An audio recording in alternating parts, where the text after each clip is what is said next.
second one, beginning yesterday. And today, the DOH is confirming that a 38-year-old female Chinese patient under investigation, or PUI, is positive for the novel coronavirus 2019-nCoV after her lab results arrived today from the Victorian Infectious Disease Reference Laboratory in Melbourne, Australia. The DOH, however, continues to guarantee the public that all necessary precautionary measures are being taken to halt the spread of the virus. The confirmed case arrived in the Philippines from Wuhan, China, via Hong Kong last January 21, 2020. The patient sought consult and was admitted in one of the country's government hospitals last January 25 after experiencing mild cough. She is currently asymptomatic. So let me repeat. She is currently asymptomatic, which means she has no fever and no other signs and symptoms suggesting illness at this point. I assure that the public that the DOH is on top of this evolving situation. We were able to detect the first confirmed case because of our strong surveillance system, close coordination with the World Health Organization and other national agencies, and the utilization of DOH's decision tool or the evaluation assessment tool. We are working closely with the hospital where the patient is admitted and have activated the incident command system of the said hospital for appropriate management, specifically on infection control, case management, and containment. We are also implementing measures to protect the health staff providing care to these patients. DOH is also in close coordination with the Interagency Task Force on Emerging Infectious Diseases, or EID, which includes representatives of the Departments of Foreign Affairs, DFA, the DILG, Interior and Local Government, the Department of Justice, the Department of Labor and Employment, the Department of Tourism, the Department of Transportation, as well as the Department of Information and Communications Technology, or DICT. The task force will convene a high-level meeting tomorrow, January 31, 2020, to discuss the first confirmed case and developments arising from these health events. The Bureau of Quarantine remains on high alert and is in constant coordination with authorities from all ports of entry for stricter border surveillance. DOH assures that its health facilities are equipped and prepared to receive and care for PUIs, as well as confirmed 2019 nCoV cases. DOH has recorded a total of 29 PUIs, 18 in Metro Manila, 4 in Central Visayas, 3 in Western Visayas, 1 in Mimaropa, 1 in Eastern Visayas, and 1 in Northern Mindanao, and 1 in Davao. 23 PUIs are currently admitted, and 5 have been discharged, but are still under strict monitoring. DOH also reported 1 PUI mortality yesterday. We did that. Finally, I urge the public to stay calm and remain vigilant at all times. Let us continue to practice good personal hygiene and indeed adopt healthy lifestyles. Thank you. Okay, we have, please, no one question each. Tina. Sir, how is the contact tracing now? Kasi may positive na. Yes, good you asked. I would like to invite in Director Chito Avellino of the Bureau of, the Epidemiology Bureau. Chito, please. Thank you, sir. With the information that we gathered this morning from the result of the laboratory, we have coordinated this time with the Bureau of Quarantine and the CHD of Region 7. What we did with BOQ is that with the, we requested for the flight details, kung ano yung mga flight carriers na sinakyan ng pasyente at saan pumunta, tinitignan natin yun. That is after we have gathered the information from the patient as to what were the flights they took. Aside from that, we also coordinated with the CHD Region 7, and we are looking at the places where they'd been to in Cebu and in Dumaguete.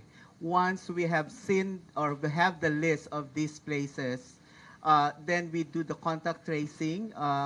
For the plane, we do the rules of 4. That means we need to identify passengers, 4 passengers front, 4 passengers at the back, and 4 passengers on both sides. Then we contact these passengers and advise them accordingly. But for the community, we are looking at the establishment where they stayed and advise the establishment owner to identify the employees that had been in contact with the patient, and from there do the mandatory quarantine to observe them if ever they will manifest any signs and symptoms of respiratory infection. Left.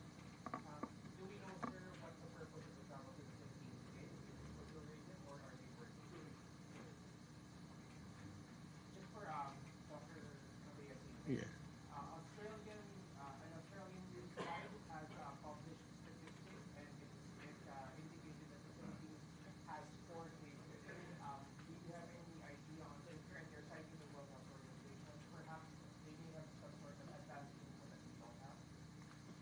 I'm surprised because we don't have that information either. We don't know how they arrived at that estimate. As you know, estimates are only estimates. We don't know what basis they used for the arriving at the estimate. We don't certainly have that information. As the secretaries mentioned, there are many patients that are considered PUIs, in fact 29, but not only one of those have been confirmed. Many others have been excluded because the tests have come negative.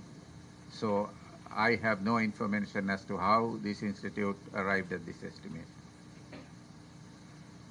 Dr. Dan, do you have additional information about the novel coronavirus? Is it a mild virus, or what's the survival rate at this point?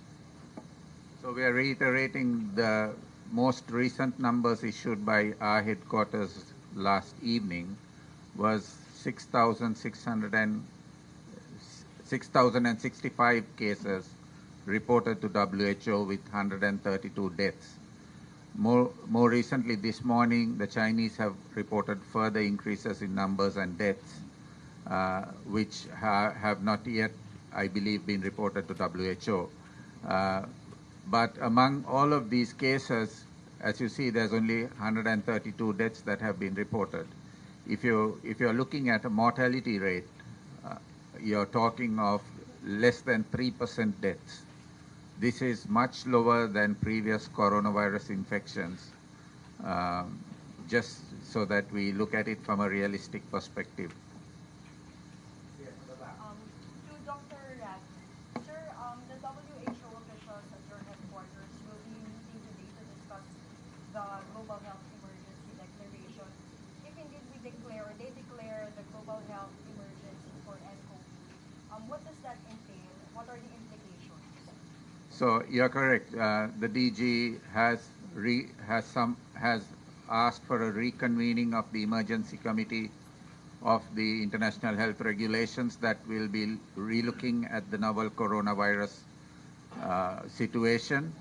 Part of this is because of the increased number of cases that are being reported in China, but also increasingly beyond China. I believe we have now confirmed cases from 15 other countries.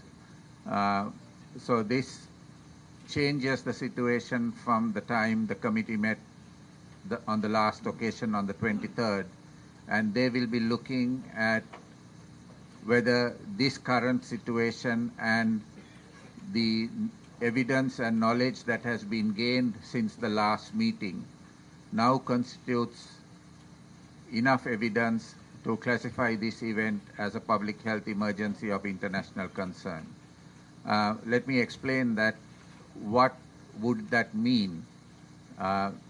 If WHO then decides to classify this as an international emergency, a public health emergency of international concern, it would then mean that we would work with member states to actively stop the transmission of this virus, and that may include restrictions that are agreed with member states to facilitate that process. What those restrictions are, we cannot tell, and that will be based on the risk assessment and the conclusions that the committee reaches this evening. But the aim of the declaration is to prevent the further spread of this disease and to control it as early as possible.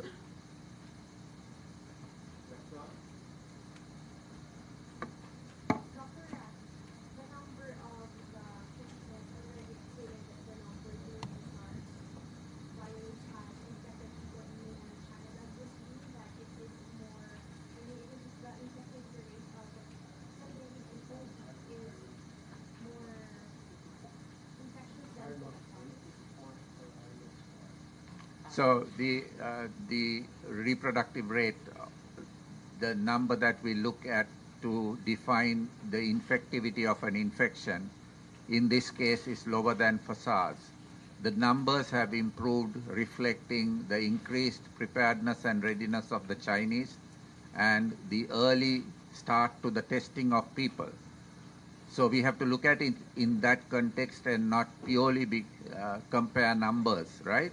We are talking 17 years later, enhanced preparedness and capacities, and larger populations. So we would have expected to see more numbers. That doesn't actually mean that this infection probably is more infectious than SARS.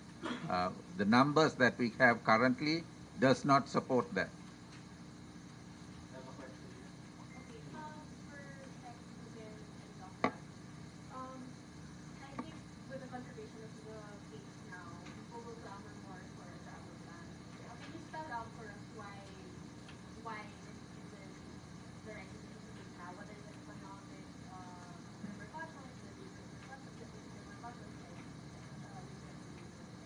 Well, that has obviously changed by now, and that is why I will strongly recommend to the task force, the Emerging Infectious Disease Task Force, of whose members that I already enumerated, a temporary restriction of travelers from the entire Hubei province of China. But I believe that will still change. It could expand the number or increase the number of places depending on the assessment that is going to be done by the WHO. So we will be waiting for the assessment of the WHO and recommendation whether to add to the list some more places with a relatively higher burden of nCoV infection. Okay? So this is going to be dynamic. Secretary Duque, we'll be seeing more of these panic people, paranoia. Advice po, are there specific guidelines if ever they feel symptoms or they have a family member who experiences symptoms? What should they be doing at that time? Yes, well,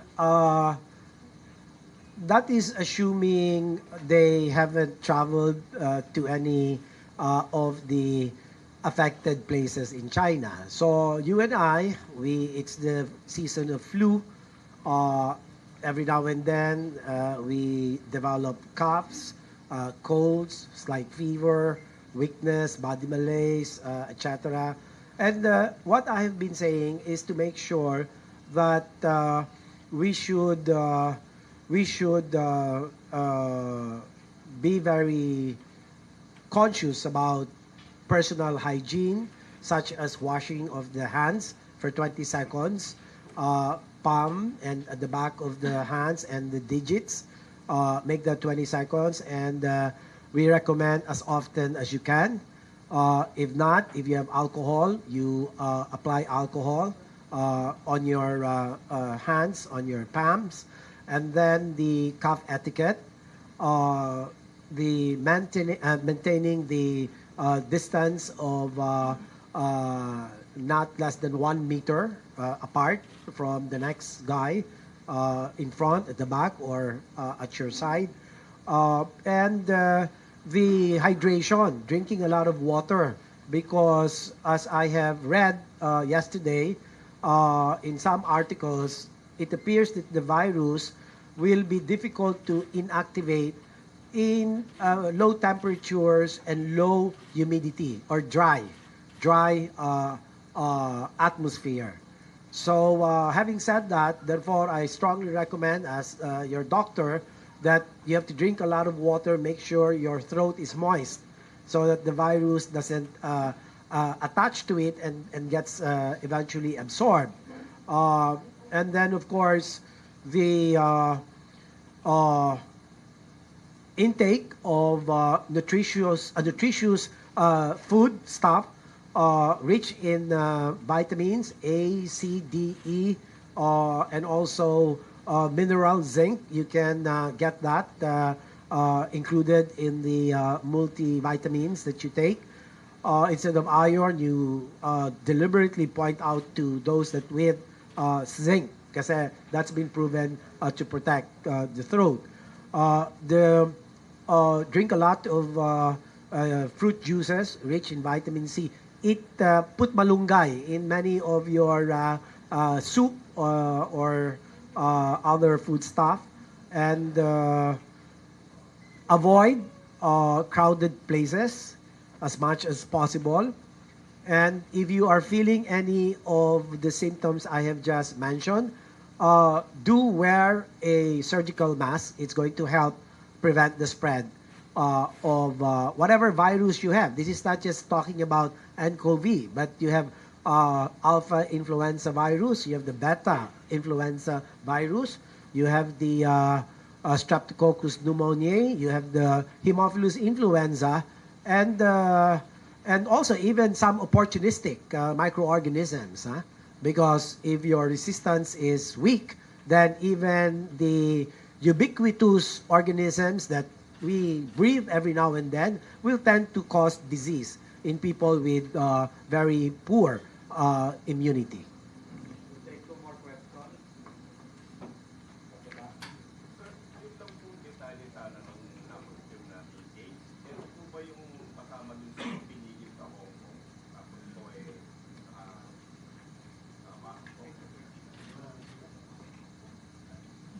Yung unang naibalita na grupo ng Chinese national na galing sa Hong Kong, iba ito. we get an update from sa Lano Hospital, how are the lives there? You can ask the director of the national later. Is there. Last question, please. Additional information about the patient. The patient is Manila or in the generic name. In Manila. Okay, thank you. Thank you very much, everyone. Thank you. Manila citizen from Manila.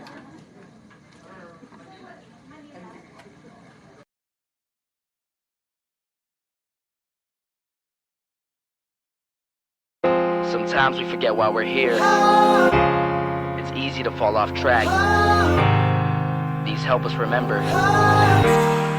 These battle scars don't look like they're fading, don't look like they're ever gone away. They ain't never gonna change. These battles. Growing up, I had a dream, something no one else could see. Tell me what it means when your faith is falling beneath your knees and you can't breathe. Everything you see reminds you of what you're not, or something you won't